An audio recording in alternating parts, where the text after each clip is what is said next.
children. Now, I hope you are all familiar with the three states of matter: solid, liquid and gas. In today's class, we will learn how these states of matter are interchangeable.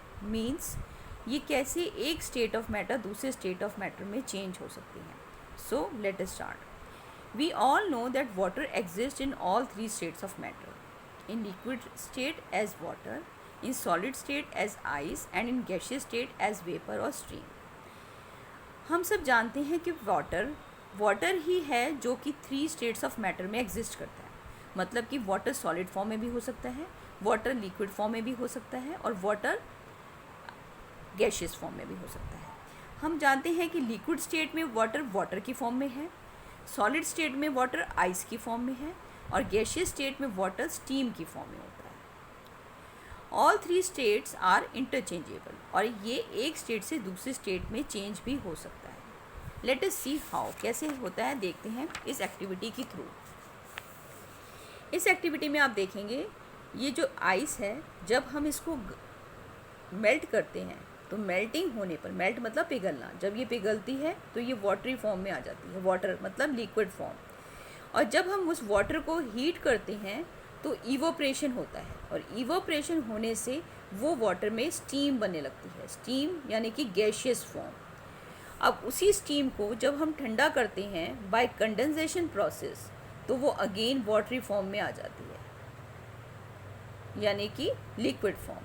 और उसी liquid form को यानी कि water को हम fridge में fridge करते हैं तो वही वाटरी फॉर्म या लिक्विड फॉर्म सॉलिड फॉर्म में चेंज हो जाती है यानी कि वो आइस की फॉर्म में चेंज हो जाती है.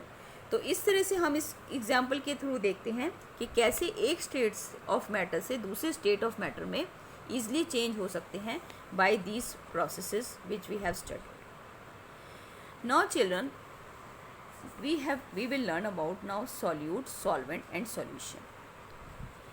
The substances that dissolve completely in water or a liquid is called soluble substance and such soluble substance are called solutes. For example, salt and sugar. तो solute क्या चीज़ होती है? अगर हम शुगर को या सॉल्ट को वाटर के अंदर मिलाते हैं, डिज़ोल्व करते हैं और वो ईज़िली डिज़ोल्व हो जाता है, सॉल्यूबल हो जाता है, तो उस सॉल्ट या शुगर को हम सॉल्यूट बोलते हैं.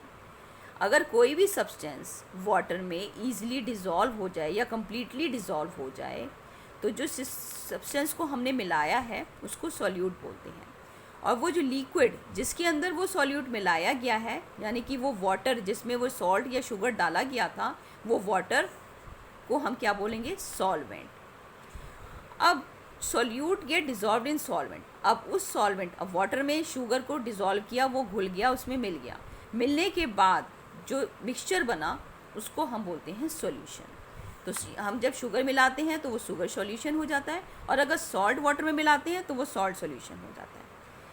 इन above activities sugar is the solute, water is the solvent and sweet water we get is the solution. तो जब हम पानी में शुगर मिलाएंगे तो शुगर सॉल्यूट हो जाएगा, वाटर जिसमें शुगर मिलाया गया है वो सॉल्वेंट हो जाता है और जो स्वीट वाटर, शुगर की डिज़ोल्व होने के बाद जो स्वीट वाटर बनता है उसे हम सॉल्यूशन कहते हैं.